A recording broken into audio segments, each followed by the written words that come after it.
കേരള ജംഇയ്യത്തുൽ ഉലമ, ജില്ലകളും പൂവും കായ്ഫലങ്ങളും നിറഞ്ഞു നിൽക്കുന്ന സമസ്ത എന്ന മഹാവൃക്ഷത്തിന്റെ വേരറുക്കാൻ വഹിക്കുന്നവരോട് നോ കോംപ്രമൈസ്, നോ കോംപ്രമൈസ് എന്ന ആദർശത്തിന്റെ പടച്ചട്ടി അണിഞ്ഞ വാക്കുകൾ കൊണ്ട് കോരമ്പങ്ങൾ തീർക്കുന്ന സുന്നി മക്കളുടെ ആവേശ ശബ്ദമോ അബ്ദുൽ ഹമീദ് ഫൈലി അമ്പലക്കടവ് ഈ മഹത്തായ സംഭവത്തിന്റെ വേദിയിലേക്ക് കൈവിലങ്ങും കാൽപ്പറങ്ങുകളും കാത്തിരുന്ന തപസ്സിന്റെ ശക്തികൾക്ക് കാറ്റുവീശും വെല്ലുവിളികൾ നേരെ വാക്കുകൾ കൊണ്ട് നിരയൊളിച്ച ഇരട്ടച്ചെങ്കുള്ള പടനായകനോ അഹുലുസുന്നയുടെ ആദർശക്കോട്ടയിൽ വെല്ലുവിളിപ്പിക്കാൻ കടന്നു വന്ന നവീനവാദങ്ങളുടെ ആക്രശങ്ങൾക്ക് മുമ്പിലോ മുട്ടുമറക്കാതെ നെഞ്ചു വിളച്ചു നിന്ന സമസ്തയുടെ അത്ഭുത ശബ്ദമോ ബഹുമാനപ്പെട്ട അബ്ദുൽ ഹമീദ് ഫൈസി അമ്പലക്കടവ്.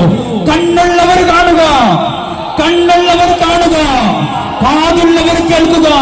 ഇതാ മാടന്നൂരിന്റെ മണ്ണിലേക്ക് ഇതാ അബ്ദുൽ ഹമീദ് ഫൈസി അമ്പലക്കടവ് മഹത്തായ ആദർശ സമ്മേളനത്തിന്റെ വേദിയിലേക്ക് ഇതാ കടന്നു വന്നിരിക്കുന്നു. കുലൂ തക്ബീർ, കുലൂ തക്ബീർ, കുലൂ തക്ബീർ.